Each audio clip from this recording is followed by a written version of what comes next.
por supuesto vamos a seguir sobre este tema que ha marcado la agenda. Nos acompaña acá en el estudio el senador de Demócratas, Matías Walker. ¿Cómo está, senador? Buenas noches. Hola, Davor. Muy buenas noches. Bueno, senador, ¿cómo observó lo que ocurrió hoy día en el Parlamento? ¿Se salvó solo el ministro? ¿Se salvó por los errores de la oposición? ¿Cuál es la lectura que hace usted? Sí, lo que hay que entender es que no se estaba juzgando si era buena o mala la gestión del ministro de Educación, sino que si el ministro había infringido la Constitución y la ley, se había incurrido en un ilícito constitucional. Y lo que hizo la Cámara de Diputados, a mi juicio, fue una muestra de seriedad, de decir, y fue al menos lo que hicieron los 4 diputados de nuestro partido, Demócratas, una brillante intervención de la diputada Erika Olivera, es decir, nosotros no estamos de acuerdo con la gestión del ministro, pero acá no se pudo acreditar por parte de los acusadores que hubo una infracción a la Constitución y a la ley, y por eso se rechazó. Y además, Adabor, tú lo decías muy bien en la introducción, esta acusación fue teñida por la homofobia. O sea, esta declaración de la señora Aranda, invitada por diputados de derecha, y también la propia diputada Cordero, hablando directamente de la orientación sexual del ministro de Educación. En una democracia en el siglo XXI no podemos aceptar ese tipo de discriminación, ni contra un ministro de Estado ni contra nadie. Senador, pero más allá de lo que pasó hoy día en la Cámara de Diputados, el ministro Ávila debe seguir al mando del Ministerio de Educación, porque muchos que hoy día lo respaldando dijeron de todas maneras es un pésimo ministro y tiene que salir. Ojalá lo saque el presidente Boric. Bueno, eso lo tiene que juzgar el presidente de la República. Hoy día hay un plan de reactivación educacional que es fundamental. Hay miles de niños que abandonaron los colegios durante lo que fue la pandemia. Curiosamente, a un exministro de Educación, Raúl Figueroa, se le acusó constitucionalmente por querer que los niños volvieran a clase.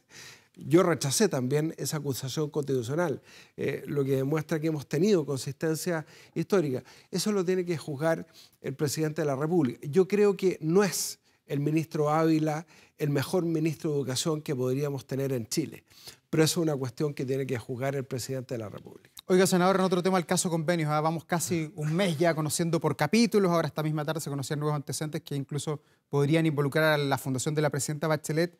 Usted, que es un político experimentado, que ha sido gobernador, diputado, ahora senador de la República, ¿cómo cree que se puede salir de esta crisis que tiene hoy el gobierno del presidente Boric? Bueno, yo creo que lo más importante es que la Fiscalía haga su trabajo. Nosotros, como demócratas, encabezados por nuestra presidenta Jimena Rincón, le pedimos al Consejo de Defensa del Estado jugar un rol muy protagónico, de ver cada una de las cosas. Recordemos que el Consejo de Defensa del Estado es el que defiende los intereses del fisco en juicio y así lo está haciendo. Nos parece muy bien el Ministerio Público, la Fiscalía en distintas regiones.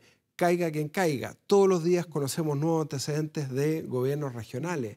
Y eso es muy complejo, porque cuando el gobierno nos está pidiendo apoyo para un pacto fiscal, para una reforma tributaria, la gente tiene todo el derecho a preguntarse, Davor, bueno, ¿y para qué nos van a meter la mano al bolsillo a la clase media, a las pymes, si van a financiar fundaciones que son políticas? Porque además no podemos meter todo al mismo saco. Acá está el Hogar de Cristo, Desafío Levantemos Chile, Un Techo para Chile, que ha exportado un modelo de solidaridad al resto de América Latina, pero y por supuesto que no pueden pagar justos por pecadores, pero sí hay fundaciones que son políticas, que se constituyeron al inicio de este gobierno, que se transfirieron recursos a los amigos, a los operadores políticos, y eso tiene que tener una sanción. Ya, y en eso que usted escribe, ¿usted cree que el ministro Jackson sabía cómo operaba Revolución Democrática en esta transferencia a fundaciones que se ha descrito ya y que han aparecido varias a lo largo de 9 regiones del país? El ministro Jackson es el líder de Revolución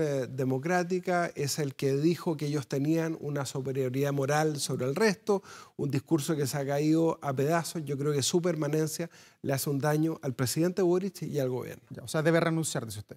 Yo creo que le haría un gran favor al gobierno si renuncia. Ya. Y el ministro Carlos Montes, ¿su situación es distinta? ¿Usted lo ve a él como el salvador de esta crisis o es parte del problema? Yo veo al ministro Montes haciendo la pega. Estuve con él 3 días en la región de Coquimbo, inaugurando 200 viviendas en Illapel, comenzando 477 viviendas en Ovalle después de mucho tiempo, reactivando proyectos de viviendas sociales dentro de un plan de emergencia de vivienda habitacional, un proyecto que nosotros aprobamos en el Congreso, la Ley de Emergencia Habitacional, y lo veo dando la cara, en general el socialismo democrático, por el Frente Amplio, que son los gran responsables de esta debacle de credibilidad en la línea de flotación del Frente Amplio de Revoluciones Democráticas. Yo creo que el ministro Montes no tiene que renunciar porque está haciendo la pega y su situación es muy distinta. Porque el denominador común de todos los casos de irregularidades que hemos conocido estos días es el Frente Amplio. Ya, y en medio de esta que usted mismo describe como una debacle, ¿es oportuno el viaje del presidente Gabriel Boric a Europa? Va a estar fuera del país durante 10 días, monitoreando desde lejos, pero no es lo mismo estar que mirar desde afuera. A mí me parece bien que viaje el presidente Boric. ¿Sabe por qué, Davor? Porque este país tiene una economía paralizada. Y el objetivo de este viaje, acuerdos con la Unión Europea, por ejemplo, es reactivar la inversión. Va con los empresarios, me parece bien. Lamentablemente discriminaron a la presidenta de CONAPYME, dentro de un gobierno feminista, por lo demás, vaya contradicción, porque había sido crítica al gobierno. Me parece mal que se haya excluido a las pymes del viaje, sobre todo a la presidenta de CONAPYME, a Verónica, una gran dirigente, le mando un saludo, pero me parece bien que el presidente vaya a reactivar la inversión en nuestro país.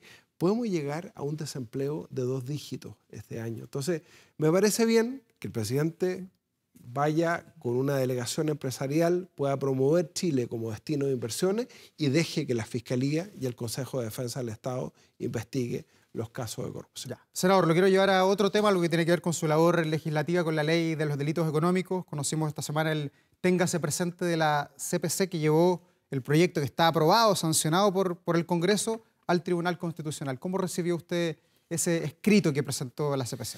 Me parece lamentable que los grandes empresarios recurran al Tribunal Constitucional contra un proyecto que fue aprobado por unanimidad del Congreso Nacional después de 4 años de tramitación y que lo que hace es decir en simple, en Chile no va a haber justicia para pobres y justicia para ricos.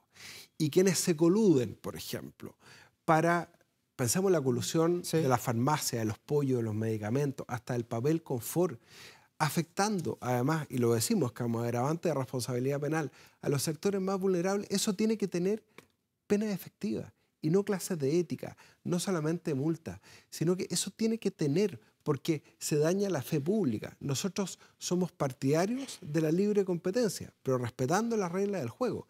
Entonces, los grandes empresarios europeos, la CPC, deberán valorar este proyecto, porque este proyecto sanciona a los que se enriquecen ilegítimamente y premia a los que cumplen con las reglas del juego. Pero, senador, ¿no tienen algo de razón cuando dicen que esta ley, así como está aprobada, es selectiva y fragmentada? Dicen que de alguna manera apunta directamente a la persona que es el gerente o el dueño de la empresa, para entenderlo en simple. Pero, Davor, ¿cómo el gerente de una empresa que forma un grupo de WhatsApp con los gerentes de las empresas de la competencia y dicen, subamos el precio de los medicamentos, coludámonos para subir el precio de los pollos, un alimento de primera necesidad de proteína para los grupos más vulnerables de nuestro país, afectando a los adultos mayores?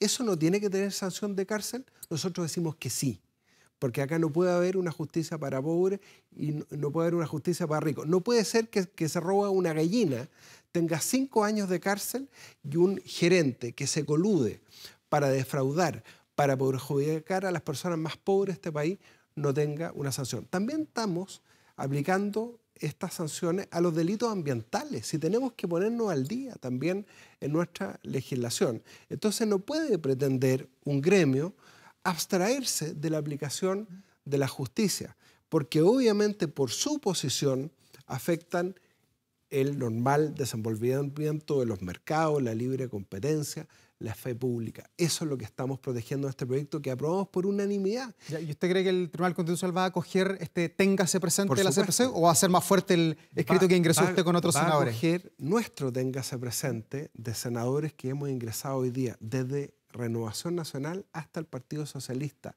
de manera transversal, defendiendo lo que soberanamente aprobó el Congreso Nacional después de 4 años de tramitación. Pero en el escrito que ustedes ingresaron, ¿rebaten los argumentos que presentó la CPC o insisten ustedes en que este es un proyecto, una ley de la República ya estructurada? 50 páginas que redactamos con los mejores profesores de Derecho Penal del país que nos acompañaron desde la génesis de este proyecto el año 2019. Lo presentamos antes del estallido social, cuando ya veíamos que había una inquietud ciudadana muy grande porque veían que había 2 clases de justicia en nuestro país.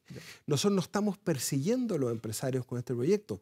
Al contrario, estamos persiguiendo a los malos empresarios, a los que hacen trampa. Pero son los abogados como ustedes, colegas suyos, los que dicen que el proyecto es inconstitucional o que tendría vicios de inconstitucionalidad. Y varios, salieron hoy día en la prensa, varios, no un abogado, varios en la plaza. Pero, Davor, esos abogados... Están todos equivocados, dice usted. 4 años, ¿por qué no fueron a la comisión a hablar?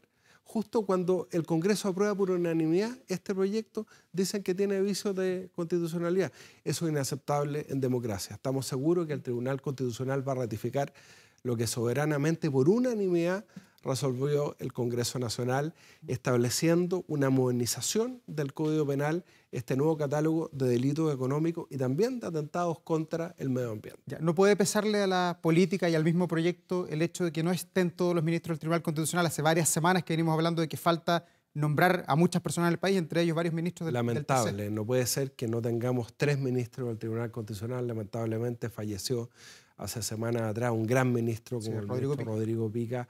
Y faltó un voto el otro día en el Senado precisamente para nombrar 2 ministros que faltan en el Tribunal Constitucional.